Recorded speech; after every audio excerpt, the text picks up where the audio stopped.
Nhar it-tnejn is-Segretarju Parlamentari José Herrera ma attendix laqgħa li l-Prim Ministru Joseph Muscat kellu mal-Kumitat Vote 16 minkejja li kif iddikjaraw stess fi stqarrija li ħass li kellu joħroġ wara li saret din il-laqgħa dan il-Kumitat waqqaf minnu u kienu li beda jmexxi l quddiem il-proċess biex l-età tal-vot għall-elezzjonijiet tal-Kunsilli Lokali tinżel għal 16-il sena. Analisti politiċi li tkellmu ma nesprimew ruhom sorpriżi u rawa stramba kif segretarju parlamentari ħareġ din l-istqarrija jesprimi sodisfazzjon għal fatt li l-Prim Ministru li jiġi fuqu kellu laqgħa li għalija kellu jkun preżenti hu imma ma attendix. L-analisti qalu li suppost għandu jkun il-Prim Ministru li jesprimi tali sodisfazzjon u mhux bil-kontra.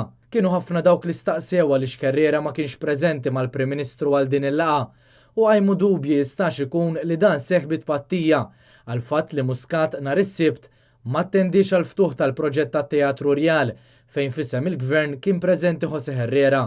Imma skont Herrera, minkejja li dan l-istazzjon infurmat mod ieħor, il-fatt li ma attendixu hi kwistjoni ta' protokoll.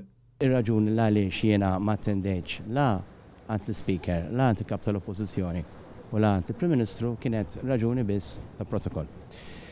Dik l-istqarrija li inti qed tindikali fil-fatt ħriġta qabel ma kien hemm il-kummenti ta' dalodu, ġifieri mhumiex bħala reazzjoni għal kummenti illi rajt fil-gazzetta dalodu. Lil José Herrera staqsejnieh ukoll għalfejn il-Prim Ministru Joseph Muscat ma kienx preżenti għall-inawgurazzjoni tat-Teatru Rjal, wieħed mill-proġetti nazzjonali fid-daħla tal-Belt. Nista' nassigurak illi l-invit ħriġni mal membri tal-Kabinet kollu. Issa, jiena perswas il-Prim Ministru kellu xi impenni oħrajn, jew ma tfissirx li kull attività il-Prim Ministru bil-forsi attendi, għax tista' timmaġna kemm jkollu attivitajiet il-Prim Ministru żgur li ma melix bħala xi bojkott lill-Ministeru tiegħi, kellu xi prioritajiet oħrajn li derlu li kelli jattendi. Kont naf illi ma setax jattendi. Fuq it-Teatru Rjal f'artiklu li kiteb fil-ġurnal tal-General Workers Union l-Orizzont, id-Deputy Leader tal-Partit Laburista Tony Abela għalli se jkollna nitqannew bih sakemm il-Gvern isib xi ħaġa aħjar u kompla li joħlom li l-Gvern Laburista ma jdumx ma jsib il-fondi meħtieġa biex nagħmlu ġieħ lil din il-belt. Tony Abela lekk implika li l-Gvern qatt jerġa' jbiddel dan il-proġett dwar dawn il-kummenti Herrera wieġeb hekk. Sissa, dawk huma terms of references li għandi.